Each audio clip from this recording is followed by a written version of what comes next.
So today, I'm introducing the Jeep to the channel. This is my new 2019 Jeep JL Rubicon, and we're going to be doing the first mods to it today. We're here at Car Audio Zone off of somewhere in Houston. I'll put the link in the description. I'm not really sure where we are right now, but they have the best reviews in Houston, and the owner, Sean, is going to help me install two 12-inch JL subs with a JL box, a JL amp, and a JL bass knob as well. So I'm going to try to take you guys through the process best I can and kind of talk about the expenses and what kind of wires we need to use and whatnot. So hopefully you guys give me good feedback on the Jeep video, and if you like it, then I'm going to be doing some more videos of the future mods to come. Hopefully lift, wheels, other stuff. So y'all stay posted and we're going to get started working on the Jeep. Sean's pulling the Jeep in right now to the shop.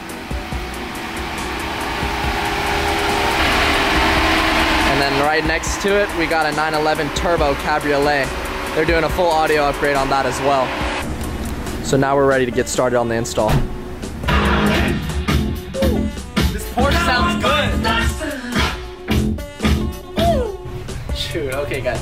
So we're inside of the shop right now, and I'm gonna just go over the components that we're gonna be installing today. So first off, if my cameraman, the lovely Ungles, Zach _F82 on Instagram, I'll put a link for you right there. Give him a follow. He's got a nice M4. So this is gonna be the audio control, and this basically is a system that it's gonna connect from the radio to the audio control, this box, to the sub amp, and then to the speaker. And this is just gonna help control all the frequencies and everything, and adjustments and tuning, and also still keep it safer so we're not going to melt any wires or have anything, you know, with too much power going to the speakers or the amp, so we don't damage any of the components. It's pretty much just a kind of like a safety feature, I guess you could say, and it's going to keep everything also having good quality as well. So this piece is about $70 on Amazon. It's made by, it's the LC2i audio control, and I can put a link in the description for that. Then we're gonna move to the brain of the system.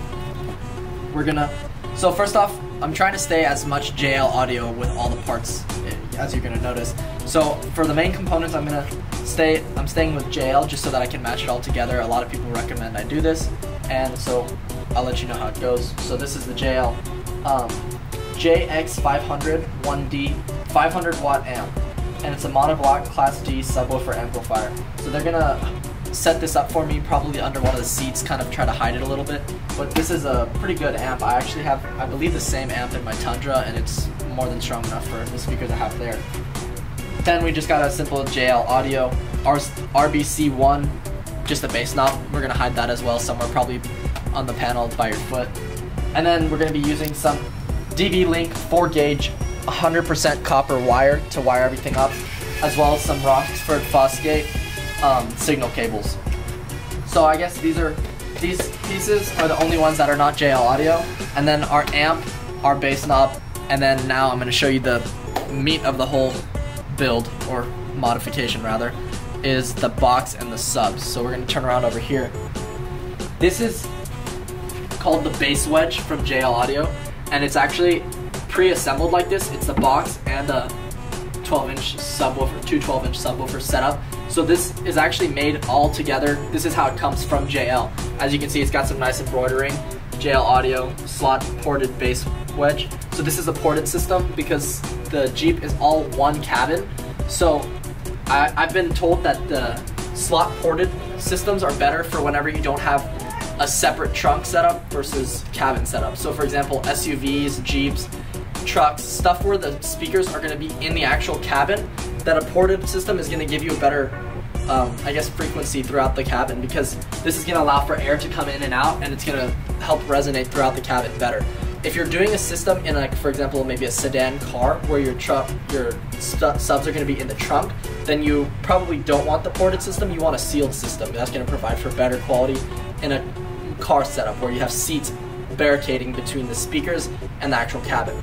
So since this does not have that, since we're in a Jeep and it's all one cabin, we're going with a ported box. Since I have plenty of space in my trunk, I decided to go with the two 12s, but if you're looking for something a little smaller, maybe you have like a mid-size SUV or something a little bit smaller than that, they have the same setup with two 10s, or you can go with single 10s, and they also have single 12s as well. So I guess it depends what kind of bass you're looking for, how much bass you're looking for. I'm going with the biggest setup that I could fit, practically speaking. I'm still gonna have solid trunk space. We'll show you after we get it all set up how much space I have left. But if you come to the side, there's only 2 connections. It's just a positive and negative. And so if I ever do want to remove it, it's not gonna be drilled into the trunk or anything. It's just gonna be sitting there with its own weight because it's pretty heavy. So if I ever do need to remove it for storage space or for whatever the reason may be, all I have to do is twist these, unscrew them, and the wires just slide out, and then I can just pull the whole box out, and then if I want to reinstall it, just put the box back in and connect those 2 wires back up. So I think it's a pretty good setup. I think we're also gonna disconnect the stock sub just because it's a different size and it's gonna be at different frequencies, and it's honestly so weak that it wouldn't even make a difference if it was connected or not. It probably wouldn't. This is gonna drown out the bass from the stock sub. The system's so much stronger than the stock system. The owner of the shop, Sean, actually told me, he said this is a crucial step to anybody who's getting subwoofers out there, whether it's JL, Kicker, Roxor, Fosgate, any brand that you're getting applies to all speakers and subwoofers in particular. You need to break in speakers for about 6 to 8 hours. So you want to stay about 50% or below on volume, and you don't want to be blasting it too hard. You just want to give it about 6 hours just to play through, because these are all rubber pieces and there's magnets and coils and stuff in there. These are all these seals and everything, they're glued and all that, so everything needs to kind of flex and get used to how it's going to be vibrating and shaking in the system.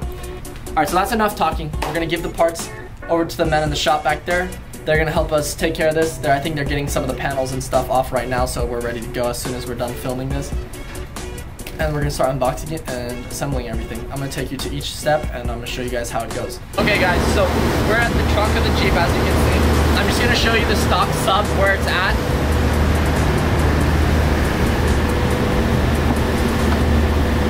This is the stock this is the stock Alpine sub.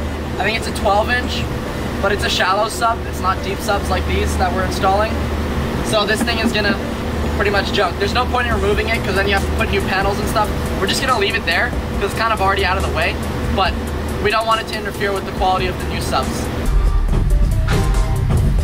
So I'm gonna show you guys how this Porsche sounds. My buddy Juan is setting up the whole thing right now. It's over now, it's over now. Check this out. They're gonna try to beat it up, it's coming out, This thing sounds good. Little progress update. So, our buddy Juan over here, he's been explaining to us the whole process.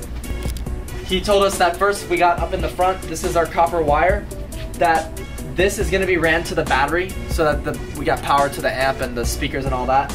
And what's convenient about Jeeps that Juan was just telling us is that there's already a pre-cut hole with a little, I guess, gasket. It's kind of hard to see down there, like a little rubber grommet, so that they're I guess, set up so that you can run wires and stuff through auxiliary ports in the interior. So for example, if you're running winches or light bars or speakers, you don't have to do any drilling or custom grommets or anything like that. You can just use the pre-existing one that Mopar already includes from the Jeep factory. So we just ran this wire with this little cover on it so that we don't have any heating issues and there's no rattling or anything like that, because this is rubber, so we don't want to have that melt or get chewed up through and then start damaging, interfering with the copper. So we have this plastic cover over it. That's going to go under here and across the engine to the battery. And then if you follow me to the interior, bear with me, I know it's kind of scary at first, but they know what they're doing here. We got this driver's seat off. As you can see, it's in the back, and hopefully this light helps you guys see. This is where the amp is going. It's not completely finished being installed, but everything's kind of wired up in right now. There's the JL JX 500 1D amp that we're placing right there under the seat. It'll be all covered up once we put the seat back on. And then you got this panel from down here is all fallen. We took it all apart, and we're going to install the LC2i under here. So once we cover this all up, it'll be out of the way as well. And then we're thinking about doing the bass knob in here. Just this little plastic piece. We're gonna see if we can get that off and flush up the bass knob in there. Just so that I'd rather have it on the left side so that my passengers, Michaela, doesn't touch my bass while I'm driving, because I would just prefer that I have full control over my vehicle as I am the alpha in the relationship. Oh, one last cool little feature that Juan told me is that all of their wiring that they do is all soldered, so they don't do any like little plastic connectors. So that just, as you can see, come up close on here, Zach_F82. You can see they're soldered together. So these blue wires are connected to the ignition, so that we're not going to be wasting battery power when we're the car's not running. So whenever you turn the ignition on or the car's running, then that's going to power the amp and the subs. Everything else is going to turn on as well. So that should be a perfect setup, so we don't have to worry about, you know, battery dying and anything like that. And all of this is going to get cleaned out, vacuumed, sealed up, and all the wires will be hidden in a minute. But this is pretty much the last step. Like, most of the wiring has been done. We just really need to just run the positive negative across the side of the Jeep under the carpet to the back, and then just plug in the box. Bought, not built. Bro, dude, like my AC's out, so like. Bro, can't come here. What? Alright, so give me your opinion. What do you think of the new JL? These are the same speakers. What do you think? JL love you. What? JL love you. What do you think about the system I'm installing? This is the one you're installing? Yeah, it's the same one. Complete dog shit. You don't think it's gonna I'm bump? just kidding. It's gonna bump. Don't put that in. Don't put that on there, bro. I can't eat custom, bro. I got cord. No, for real. You can't put that on there. I'm serious. Why are you videoing? You can't video, Zach. Zach, just because you can't be in the vlog, like you can't have people see your face, doesn't mean we all want everybody else to see our faces. This is why we invite Ket to be in the vlogs. Who doesn't love a little beef on camera? Zach over here he thinks he's special. He's like, I know how to do diamond, but really Zach's over here like, little dip in his back and shit, buddy. Like he's like proper form. Alright guys, if y'all aren't already, follow me on Instagram at RNM3, and you can see sweet stories like this new Cayman GT4 and these new games. So I'll have the link in the description. You can follow me, and then follow my girlfriend on Instagram too, and then everybody bully her in her comments. Don't bully Michaela. Who cares? At the end of the day, no one cares about your looks, bro. Okay, well, unless you're like 450 pounds, then no one cares. Because like, look, it's all about confidence. You have to have a good personality. It's actually true. Oh shit! Bro, we're freaking. You dropped your keys. Dude, they fell again. Oh shoot. It's loud. It shook the whole building.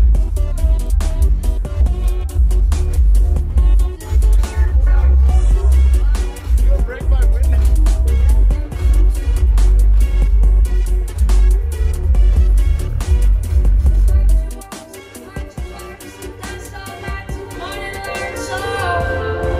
She's your best friend.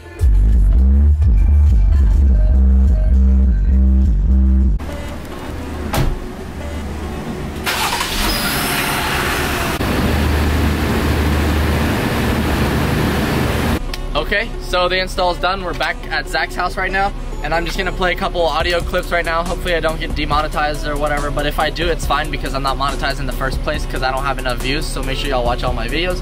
But I'm gonna play a quick song right now. This is actually my cousin from Denmark. He's a famous rapper in Denmark. He's speaking Danish, and it's a really fire song, so just watch the subs do their thing. Vi skal stadig fucking måle som en chancelon. Selv til Gud, jeg får fortuna, har ikke ondt af nogen. Ja. Om det vilje, jeg er i gang. Om det mænd, jeg er i gang. Lidt fornøjelse, lidt for ret. Ja, det er altid yin og yang. Men jeg trækker stadig strøm. Jeg skal lave en ring og sang. Stifte bedste som en kram. Jeg er fucking kap og gang. Ikke tvivler om til skam. Så er dårlig mig. Jeg får den andre ord. Støber som en brænderland. Når vi sammen runder tusind ind ad gang. Så går jeg ud på gulvet. Danser til vores færdige sammen. Jeg tænker alt for klart. Om jeg så fucking lov.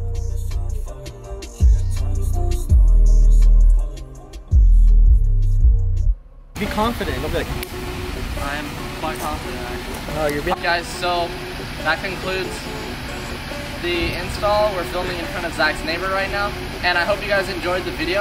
I tried to be as detailed as I could with it, but I didn't want to hover over the guys working in the shop at the same time, so everything turned out good. I'm still getting used to the settings and still adjusting everything with the bass knob. But if I get some good dialed in settings and y'all want some more audio clips, then just leave a comment below and I'll do some more audio clips of the subs. I'm not sure how good the sound quality will turn out with my mic, but hopefully it can pick up a lot of the bass. So thanks for watching. Like, comment, subscribe, and let me know if you guys want some more Jeep videos.